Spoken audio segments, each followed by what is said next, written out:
Alright, about to try something here. Maybe it's a great idea, maybe it's a stupid idea, but only one way to find out, and we're going to try it. So I got a big ass Kalamazoo drop bar bandsaw to put my tool shed there.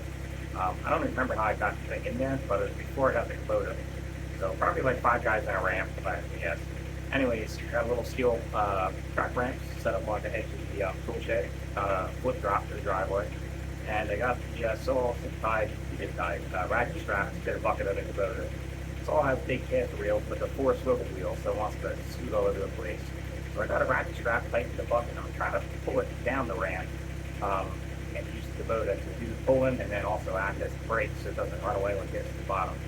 Anyways, we'll see if this is a good idea or bad idea.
Well, I guess it was a good idea.